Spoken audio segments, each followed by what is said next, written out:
अस्सलाम वालेकुम। सबास best classes में आज हम इंशाल्लाह उड़द की दाल के यानी माश की दाल के लड्डू बनाएंगे जो सर्दियों में खाए जाते हैं, ज़िंदगी में खाए जाते हैं। ये बहुत ज़्यादा बेनिफिशियल लड्डू हैं। इसके बेनिफिट्स मैं आगे इंशाल्लाह आपको बताती जाऊंगी। तो चलिए अब हम बनाना शुरू करते हैं।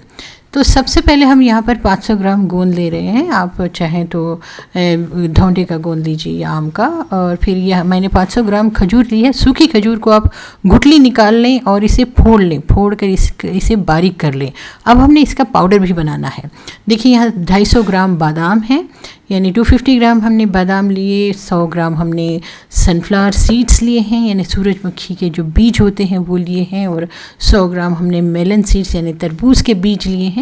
और देखिए ये है किशमिश जो हमने 100 ग्राम ली है, मीठी वाली लीजिए, और ये छोटे साइज़ की मीठी वाली लीजिए।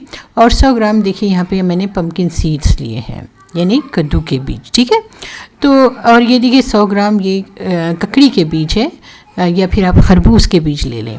और 250 ग्राम मैंने काजू ली हैं। ठीक है, मीठे वाले काजू लीजिए देखकर। और 250 ग्राम यहाँ पर मैंने मगज़ लिया है वॉलनट्स का, यानी अखरोट का। और देखिए ये 1 किलो हमने गुड़ लेना है। गुड़ आप अपनी क्वांटिटी, अपने टेस्ट के हिसाब से कम या ज़्यादा कर सकते हैं। और ये ग्रेटेड कोकोनट है, यानी किसा हुआ नारियल है, जो 500 ग्राम यानी आधा किलो लेना है हमने। अब हमने एक कढ़ाई में घी गरम करना है। घी थोड़ा सा ज़्यादा क्वांटिटी में गरम कीजिए। और गरम घी में आप गोंद डालकर फ्राई कर लीजिए। गोंद के छोटे छोटे टुकड़े होंगे तो ज़्यादा बेहतर रहेगा, बहुत आसानी से तला जाएगा। और हाँ, गोंद तलने से पहले गोंद को आप थोड़ा सा धूप में सुखा लें। धूप अगर इसे लगा लेंगे तो ये बहुत अच्छी तरह से फ्राई होंगे। ठीक है, कम्प्लीटली फ्राई अगर अच्छे से करना है तो आपने इसकी धूप में सुखा लेना है। देखिए मैंने आधा किलो गोंद सारा का सारा तल लिया है। तल कर आप गोंद रख लें। फिर उसके बाद आप थोड़े से घी में ये पम्पकिन सीड्स फ्राई करके निकाल लें। पम्पकिन सीड्स को मीडियम फ्लेम पर फ्राई कर लें और इसे निकाल लें। निकाल कर इसे साइड में रख लें। उसके बाद हम इसमें डालेंगे सनफ्लावर सीड्स, मेलन सीड्स और फिर कुकुम्बर सीड्स, यानी आपके जो भी 4 मगज़ है, 5 मगज़ हैं, वो सारे आप इसमें डाल दें। और डालकर आप इसे मीडियम फ्लेम पर फ्राई करके निकाल लें। थोड़े से घी में आप इन्हें भी फ्राई करें। इससे क्या होगा, इसका टेस्ट भी अच्छा आएगा और इस बहुत ज़्यादा बेनिफिशियल भी रहेगा।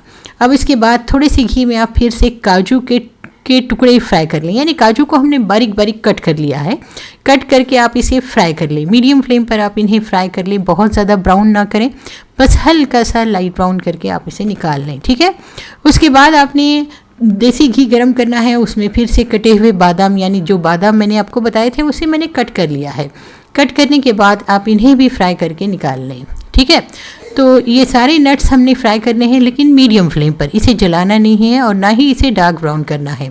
बादाम फ्राई करते वक्त ही हम इसमें डाल देंगे वॉलनट्स, यानी अखरोट डाल देंगे। अखरोट को भी बारीक कीजिए और इसे भी आप बादामों के साथ मीडियम फ्लेम पर फ्राई कीजिए। और साथ ही हम डाल देंगे किशमिश। कोशिश कीजिए कि किशमिश छोटी साइज़ की हो और मीठी हो। अब देखिए सारे नट्स फ्राई हो गए हैं। अब हम घी गरम करेंगे और उसमें ग्रेटेड कोकोनट, यानी घिसा हुआ जो नारियल है सूखा, उसे हम थोड़ा थोड़ा करके फ्राई करके निकाल लेंगे। थोड़ा थोड़ा करके आधा किलो जो खोपरा है, 500 ग्राम खोपरा है, आप उसे थोड़ा थोड़ा करके फ्राई करके निकाल लीजिए। ठीक है, बहुत ज़्यादा ब्राउन इसे भी नहीं करना है, बस हल्का सा ब्राउन करके इसे आप निकाल लें।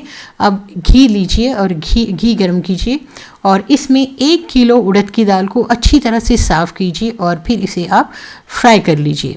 उड़द की दाल को भी, यानी माश की दाल को भी आपने मीडियम फ्लेम पर अच्छी तरह से फ्राई कर लेना है। ठीक है, इसका कलर लाइट ब्राउन होना चाहिए, तब तक हम इसे, यानी लाइट ब्राउन या फिर गोल्डन ब्राउन होने तक हमने इसे फ्राई करना है। देखिए हमने इसे घी में से निकाल लेना है। जैसे ये अच्छी तरह से फ्राई होती है, खुशबू आनी चाहिए, थोड़ा सा कलर चेंज होना चाहिए, बस इस तरह का, तब तक हमने इसे फ्राई करना है। फिर आप इसे पीस लीजिए। देखिए मैंने इस तलने के बाद उड़द की दाल यानी माश की दाल को पीस लिया है, बिल्कुल पाउडर बना लिया है। ठीक है, अब हम क्या करेंगे, गुड़ लेंगे। गुड़ में हम 1 कप पानी डालेंगे और इसे हम बॉईल कर लेंगे। गुड़ को आप अच्छी तरह से बॉईल कर लीजिए। ठीक है, आप चाहें तो इसे छान भी सकते हैं।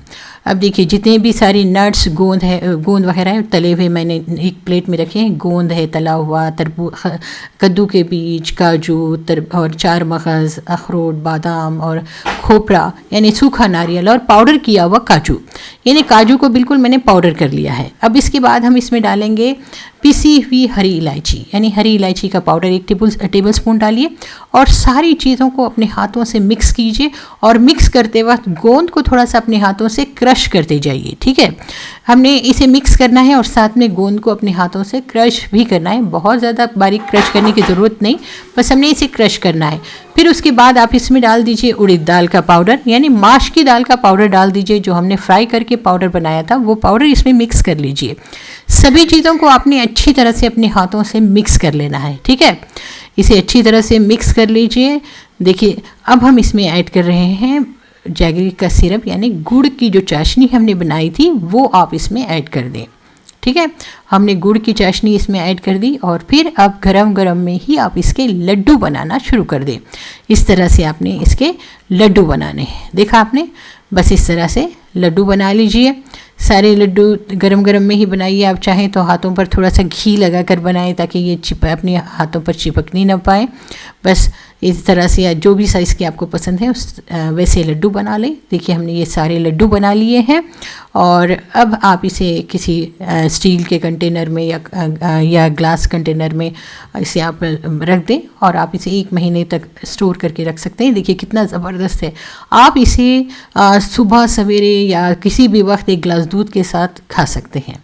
अब हम आपको बताएंगे कि ये अगर आपको गुड़ पसंद नहीं है तो आप शक्कर के कैसे बनाएं। तो 1 कप शक्कर में 1 कप पानी डालिए, उसमें थोड़ी सी हरी इलायची डालिए और चाशनी बना लीजिए।